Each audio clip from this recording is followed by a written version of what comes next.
Hey everyone, and welcome back to my channel. Today's video is a little bit different.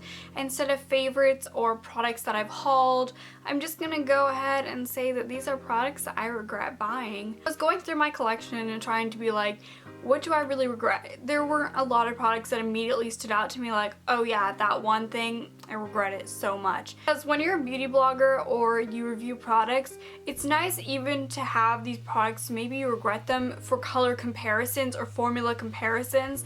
Sometimes people get on YouTube and then they're just like, this product is so great, it's amazing, it's my favorite. And then another person might, and another person might, and then you're just like, okay, if they're all talking about it and they all love it, it must be great. And then sometimes you're just like, no. Other times it's the company's marketing strategies. You just go on their website and like, new, limited edition, so great. Or you're in the store, it's a display and it's like limited edition. And then you go and you see swatches and you're like, oh yeah, or you want to be the first to do swatches and you're like, this is great. And it just doesn't live up to your expectations. Well, that's what this video is about. The makeup that I'm wearing is going to be in a review and demo on a certain contour product, and then I switched the lip I have on, Pop Ultra Matte in Lychee or Lychee, depending on how you pronounce it. And I just felt like doing something bright, even though this video isn't going to be super bright. I have to put out that disclaimer that I'm not bashing any companies. I love all the companies so much that I'm mentioning in this. It's just these specific products didn't work out for me. And without further ado, let's just go ahead and get started. First, I want to mention one of the newest things I picked up. I don't think I've even hauled this yet because I'm going to wait until I have enough to do a collective haul. But in Wild Coloricon Ombre Blush. This is in the shade In a Purple Haze. It's beautiful. The packaging isn't too cheap on it or anything. It was about $5, I'd say. But watch what happens when I just, like, you're just like,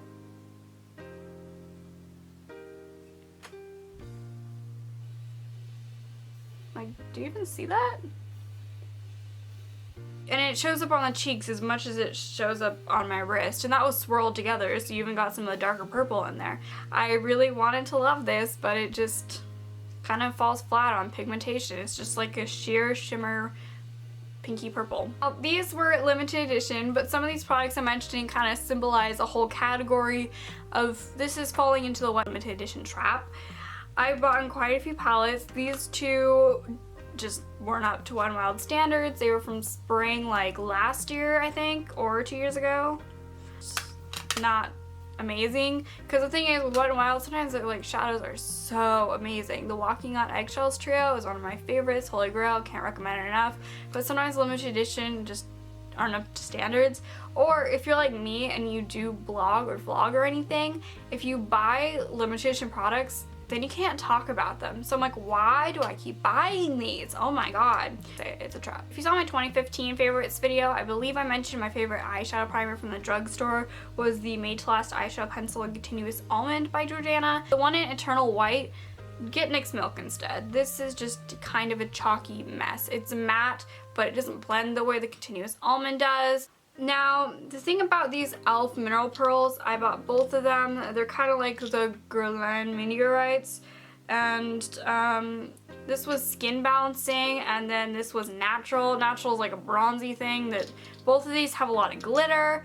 They were supposed to be limited edition last spring, I believe, but then they brought them back. They brought them off and on. They're here, they're there. So if you see these on the website, just don't buy them. They're glittery mess. Do you see how powdery they are? Yeah, they're kind of cute for pictures, but that's about it. This one in particular, I remember I wanted to review them for my blog, of course, but I couldn't even put it on my face because even when you swatch it, it's just like powdery mess. And this one in particular had silver glitters in it.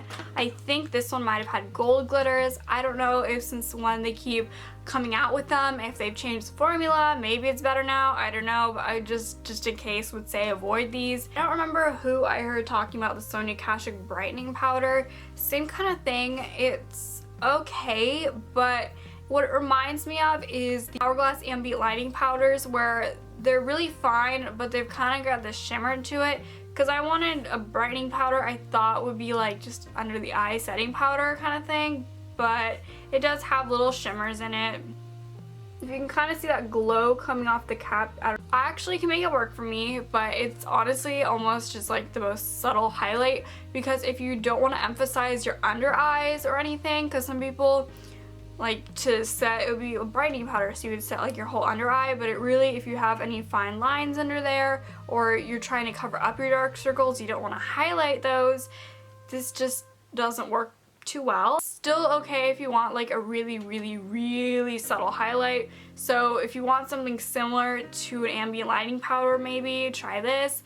That's all I gotta say, is if you want something like that, or maybe you've tried those and you actually do like them, you could pick this up. It is loose though, and those powders are pressed, so that's not a thing. Loose powders can be more messy. Now this product I regret buying solely because I used to think it was great, and now after reflecting, trying it more recently, I realized, what did I do? This is the Rimmel Stay Matte Powder. The translucent was always sold out, I remember, so I just get the lightest shade. Like I tried, this is Creamy Natural. I mean, I used this thing up. I loved it. I thought I loved it, but, and then I bought 03 Natural. Like, this one was not gonna ever work for me. I remember it always made my foundation darker. I think I used to blame it on the foundation I was using and stuff, but these powders also, if you don't apply them like really lightly, they get very cakey. I've heard that it's good if you use it just like on your nose area, and then it makes it so you don't get that like nose or glasses creasing. This is the L'Oreal True Match Lumi Liquid Glow Illuminator. I talked about it in my highlight collection video, so if you want more information about it, you can go ahead and watch that. Basically, it's a very multi-purpose liquid highlight. Sets really quickly on its own, so if you're gonna use it over it, like you have to rub it in really quickly, and that can tend to mess up what foundation you have underneath. Don't like this. It's a pretty kind of color though, so if you want swatches or more information, because I talked about it a lot in that video because I kind of ranted a bit, go ahead and check out my highlight collection video. Also from L'Oreal, I tend to not love their lip products. Like this one was their collection privé. This was Julianne's nude. They have come out with these collections multiple times. They had a red one. I mean, it's a pretty lipstick and it's a beautiful color, but I'm putting it away. I'm like keeping it away from my face because of the smell. I just can't get over the smell. Yes, it's most noticeable when you're putting it on, but it also doesn't fade as much as I'd want it to. And since these are not the most long lasting, you have to reapply it, and so you smell it again. Just L'Oreal lipsticks are not my thing. They come out with the Le Matte and La Laque multiple times. The first time I got a couple and I was like, you know, okay, and then they came out again and I remember not even liking them very much, but I bought more of them. I think these have a smell. Yep, they do. If you're not sensitive to smell, then these are pretty actually great lip products. The laques had some shimmer in them too, I think. At least some of the shades did, which was maybe not so much of a fan. Even the La Matte had a shimmer in it, one of them. They were gonna make these permanent, but I haven't really seen them since that display. So if they make them permanent again, I personally just am not a fan of these. Keep in mind when you're looking at L'Oreal, even if they have like really amazing lip products, they tend to have a smell. The Pro Matte glosses don't though. Just FYI, they smell more like cherry. More lip products. Now this was recommended to me. I thought I would try it out. I like lip oils, but the Sephora one, I've used it a couple times. I just don't like it. It's has more color to it than usually lip oils do, which makes it so it doesn't go on super even. Like you can see the color, and as I'm blending it out, it's just getting a little patchy.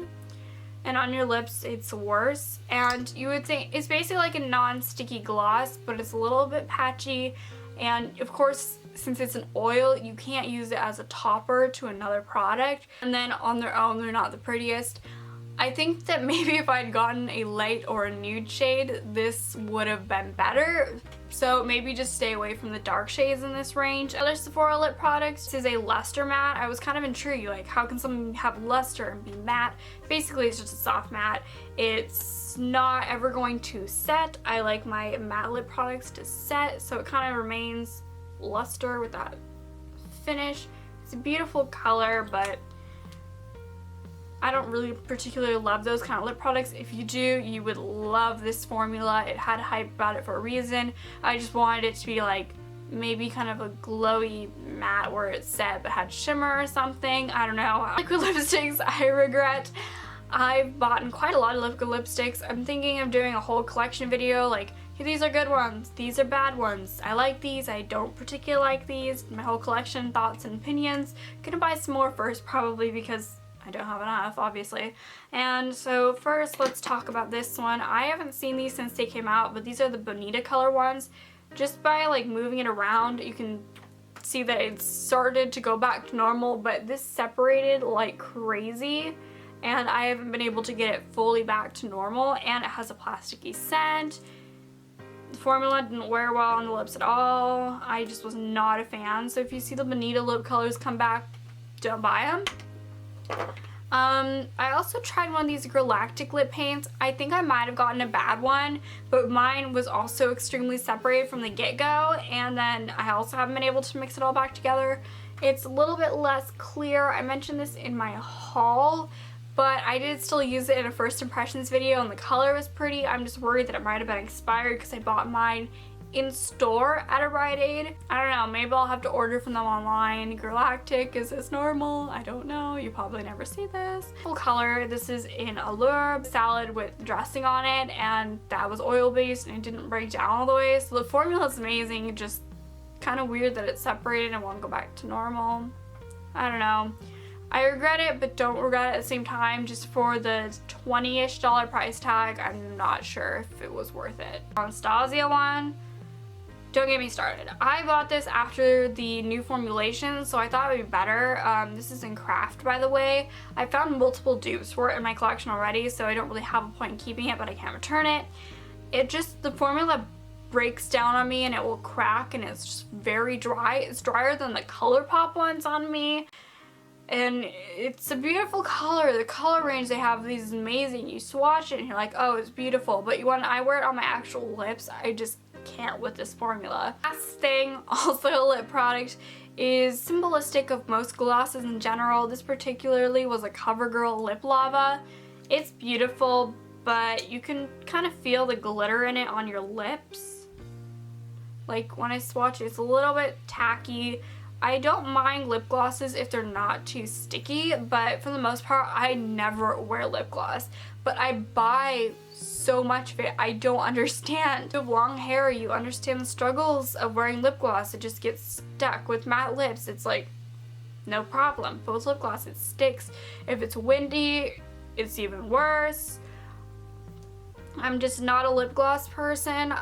Maybe I'll try using it more in videos at least, so I can be like, look, I'm wearing it, I'm using it. If you have any products that you regret buying, that you're just like, stay away from this, didn't work for me.